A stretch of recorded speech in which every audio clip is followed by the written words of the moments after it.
Math के class में आप लोगों को स्वागत है। आज आते हैं, भी टाइम एंड वर्क का ही चैप्टर चल रहा था। आज इसमें सेकेंड टाइप हम लोग पढ़ते हैं, बारी बारी वाले प्रश्न। ऐसे क्वेश्चन भी आते हैं इसमें। ये तो मोस्ट इंपॉर्टेंट क्वेश्चन है टाइम एंड वर्क का। देखिए, एक किसी काम को, यहाँ पर मान लीजिए कि एक किसी काम को होना चाहिए, क्या किसी काम को 40 दिन में तथा भी उसी काम को 50 दिन में कर सकता है। तो यदि दोनों बारी बारी से काम करें तो काम कितने दिन में समाप्त होगा, ये आपका क्वेश्चन है। ठीक है, अब देखिए तरीका वही है, एलसीएम वाला करना और कुछ नहीं करना है। ए जो है कितने दिन में करता है, 40 दिन में। बी जो है 50 दिन में। ठीक है, इसका एलसीएम क्या हो गया, 40-50 का एलसीएम कितना होता है, 200। आप एलसीएम कितना है, 200। आप इसमें जब भाग देते हैं, ये क्या निकलता है, क्षमता निकलता है। देखिए 40 पचे 200 और 50 चौको 200। यहाँ पर ए की क्षमता कितनी आ गई, 5, और बी की क्षमता 4। लेकिन इसमें बोला क्या है, यदि दोनों बारी बारी से काम करें। मान लीजिए कि मैं ए को सबसे पहले काम कराता हूं, तो ये बताइए कि एक दिन में ए जो है, ए की बातें मैं कर रहा हूं, ए जो है एक दिन में कितने करेगा, 5 काम करेगा। फिर किसका नंबर आएगा, यहाँ ऐसे लिख दीजिए बी। ठीक है, ऐसे लिखते जाइए, ए एक दिन में कितना करेगा, 5 काम। बी कितने करेगा, 4 काम। फिर ए का नंबर आएगा, फिर 5 काम आएगा, फिर बी का आएगा 4 नंबर। ये करते करते लेकिन हमको टोटल कितना काम कराना है, 200।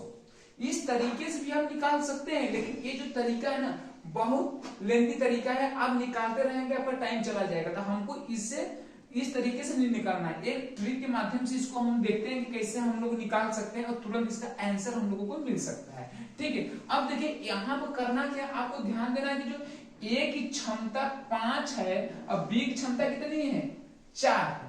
ठीक, तो यदि दोनों बारी बारी से काम करें तो मान लीजिए कि आपका टोटल वर्क कितना है, 200 है। और ये दोनों की क्षमता हम क्या करेंगे, जोड़ देंगे। दोनों की क्षमता कितनी होगी, 9। ठीक, दोनों की क्षमता 9, और 9 का भाग इसमें देना है। और 200 से ऊपर नहीं होना चाहिए, 200 से कम होना चाहिए। जैसे 9 का मैं 200 में भाग देता हूं। ठीक है, कितना, 9 दूना 18, कितना बचा, 2, 0, 9 दूना 18। आपको देख रहे हैं कि 2 शेष बच रहा है। क्या बच रहा है, 2 शेष बच रहा है। देखिए ये जो 22 आया ना, इसका जो भागफल, इसको यहां पर आप लिख लेते हैं। अच्छा, 22 मतलब ये जो 22 ना, कितने आदमी कर रहे थे, 2 आदमी कर रहे थे, ए और बी। इसमें आपका क्या करते हैं, मल्टीप्लाई कर देंगे। अब फिर प्लस, कितना काम बचता है, 2 बचता है। लेकिन ए का कितना यहाँ पर क्षमता है, 5। तो हमको कराना है कितना है, 2 को। तो यहाँ पर 2/5, क्योंकि ईसीएम से जो 5 है केवल हमको 2 कराना। 22 गुना 44, और इसको 2/5 दिन हम लिख सकते हैं। ये बात क्लियर आप लोगों को। हाँ देखिए, सेकेंड क्वेश्चन बस उसी एकदम तरीके से लगाना है।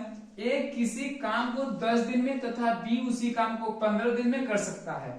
यदि दोनों बारी बारी से काम करें तो काम तथा ए आरंभ करें, मतलब बारी बारी से करें, लेकिन प्रारंभ कौन करे, ए आरंभ करता है, तो कार्य समाप्त होने में कितने दिन लगेंगे। बस तरीका सेम जो मैंने अभी पिछली बार बताया हूं आपको।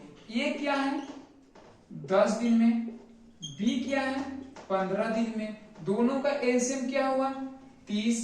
10 यानी 30 और 15 दूना 30। आप ये देख रहे हैं। लेकिन इसमें क्या बोला, यदि दोनों बारी बारी से काम करें, प्रारंभ किसको कराना है, ए से कराना है, क्योंकि यहां दिया ये आरंभ करे। तो आगे हम थोड़ा सा ये तरीका, एक अलग से तरीका बताना चाह रहा हूं। मान लीजिए टोटल काम कितना करवाना है, 30 काम हमको करवाना है। कितना काम करवाना है, 30 काम। मान लीजिए कि हम यहाँ पर ए लिखता हूं और फिर यहाँ पर बी। मान लीजिए कि ए जो है एक दिन में कितना काम करेगा, 3 काम लिख देते हैं। फिर किसका नंबर आएगा, बी का। बी एक दिन में कितना करेगा, 2 काम। फिर ए का नंबर आएगा, फिर 3 काम कराऊंगा, फिर 2 काम होगा, फिर 3। ऐसे इसे बारी बारी से चलता जाएगा। लेकिन हमको यहाँ पर ध्यान देना है कितना टोटल काम कराना है, 30 काम कराना। अच्छा, यहाँ पर काउंट कर लीजिए, ये तो बेसिक तरीका है, थोड़ा सा इस पे भी ध्यान देते हैं आप लोग, दीजिएगा। 3 2 5, 5 3 8, 8 2 10, 10 10 3 13, 13 2 15। अच्छा, 15 तक कितना काम आया, तो फिर किसका नंबर आना है, 3 का। फिर किसका आएगा 2 का, फिर 3 का, 2 का, फिर 3 का, फिर 2 का। ठीक है, अब फिर यहां से काउंट कर लीजिए, 3 2 5, 5 3 8, 8 2 10, 10 3 13, 13 2 15, 15 3 18, 18 2 20, फिर 23, फिर 25, 25 3 28, फिर आपका क्या हो जाता है 30। टोटल काम कितना हो गया 30। अब देख लीजिए ये कितने दिन में समाप्त, यही पूछ रहा है, तो कार्य समाप्त होने में कितने दिन लगेंगे? 1 2 3 4 5 6 7 8 9 10 11 12, आपको 12 दिन समाप्त काम को लगेंगे समाप्त होने में। एक चीज ये देख रहे हैं आप ना, ये तो बेसिक तरीका हो गया, लेकिन आप या कंपटीशन में बैठना है, इस तरीका तो आप अपनाए नहीं, क्योंकि ये सब काउंट करते रह जाएंगे, लिखते रहेंगे, लेकिन ये तरीका अपना, क्योंकि मैं केवल बेसिक तरीका बता दिया कि गिनने का कैसे किया जाता है, कि ए आरंभ करे तो आगे ए स्टार्ट करेगा, फिर बी स्टार्ट करेगा, फिर ए स्टार्ट करेगा, तब तक ये प्रक्रिया चलती रहेगी जब तक टोटल काम आपका जो टोटल 30 काम है जब तक कंप्लीट न हो जाए। और ये आप देख रहे हैं जब कंप्लीट होता है तो आप इसको काउंट कर लीजिए कि कितने दिन में समाप्त होता है, लेकिन आपको इस तरीके से करना नहीं है, जो मैंने पहले क्वेश्चन में बताया था तरीका उसको अपनाना है। क्या करना है? उसको अपनाना है। अब इनकी क्षमता आप देख रहे हैं कितना, टोटल 5, 5 को क्या करना है भैया, 5 को इसमें भाग देना है। ये दोनों जो क्षमता टोटल देखा जाए 5 और इसमें टोटल में हम भाग देते हैं। अच्छा, जब भाग देते हैं तो निकलता क्या है आपको पता है, दिन निकलता है। तो 5 6 के 30 कितने बार में गया, 6 बार में, 6 बार में। लेकिन कितने काम हो रहे हैं एक दिन में, 2 काम, क्योंकि ए की क्षमता भी और बी की क्षमता भी हम ऐड करके करा रहा हूं, मतलब एक दिन में 2 क्षमता 2 आदमी काम कर रहे हैं, 6 दूना 12, यही आपका आंसर हो गया 12 दिन। बस केवल एक लाइन में आपको आंसर मिल जाता है।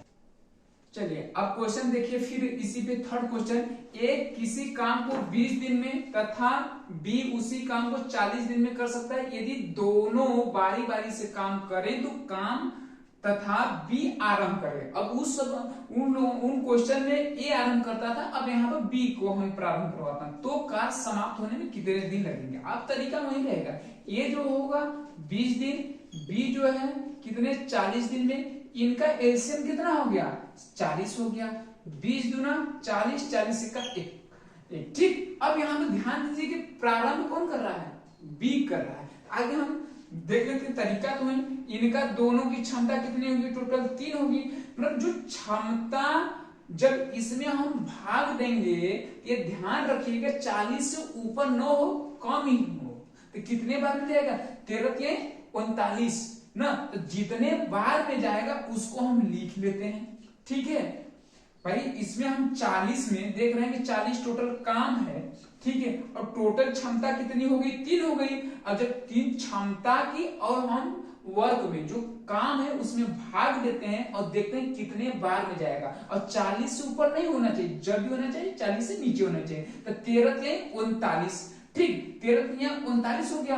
हम आपको बताया हूं कि टोटल काम कितने, इसमें कितने आदमी लगे हुए हैं, 2 आदमी लगे हैं, 2 काम हो रहे हैं। यहाँ पर 2 की क्षमता यहाँ पर ऐड है 3 है, यहाँ पर 2 से हम मल्टीप्लाई कर दें। अच्छा, ये 13 गुना 26 हो जाता है, और 13 39 काम तो कंप्लीट हो गया था। अब बचा कितना, एक काम और कराना है, और एक काम कौन करेगा, जो बी आरंभ कर रहा है। एक काम है तो एक काम लिख देते हैं, 13 दूना 26 और प्लस 1, टोटल कितना हो गया 27 दिन में कंप्लीट होगा। हाँ देखिए, अब इसमें अभी तक तो केवल 2 आदमी काम करते थे, अब यहाँ पर 3 वाले हम लोग लेते हैं। ए, बी तथा सी एक काम को क्रमशः 20, 30 तथा 60 दिनों में पूरा कर सकते हैं। यदि तीनों बारी बारी से एक एक दिन काम करें तो पूरा कार्य कितने दिनों में समाप्त हो जाएगा। आप देख रहे थे वहां पर 2 लोग थे, वो बारी बारी से एक के बाद दूसरा करते थे, यहाँ पर 3 लोगों को कराना है भैया।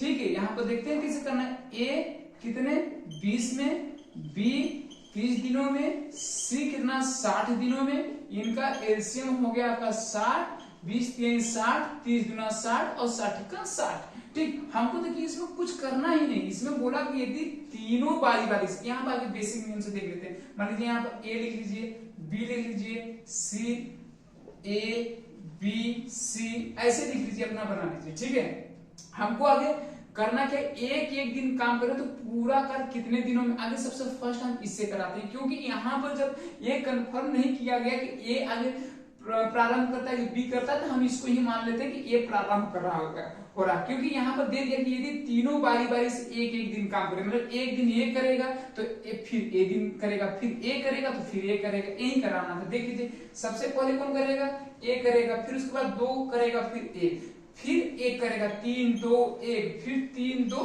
1, फिर 3 2 1, फिर 3 2 1, फिर 3 2 1, मतलब ऐसे ऐसे करते हुए कितने तक हमको जाना है, 60 तक, क्योंकि टोटल मेरा कार्य कितना है, 60 है। अब जितने 60 तक जब हम पहुंचेंगे तो टोटल हम काउंट कर लेते हैं, वही दिन निकलता है। अब हम कितना ऐसे काउंट करेंगे, तो ये तरीका तो करना नहीं है मुझे, बस वही पहले वाला तरीका अपना लीजिए।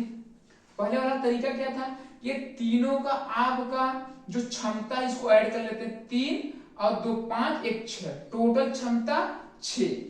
आपको बताया था कि टोटल में इनसे हम भाग देते हैं तो कितने बार में जाएगा, 10 बार में जाएगा, 10 छक्का 60 हो जाता है, 10 आप लिख लीजिए। काम मतलब 10 छक्के 60, मतलब पूरा टोटल समाप्त हो जा रहा है। मतलब एक सबसे पहले 3 करेगा, फिर 2 कर रहा है, फिर 1 कर रहा है, ऐसे ही प्रक्रिया में करूं तो ये समाप्त हो जा रहा है काम। लेकिन करना क्या है, यहाँ पर ट्री के माध्यम से 10 छक्के 60, लेकिन टोटल कितने क्षमता है, 1 2 3 से हम इसमें मल्टीप्लाई कर देंगे तो कितना आ जाएगा आपका, 30 दिन। यही आपका आंसर है।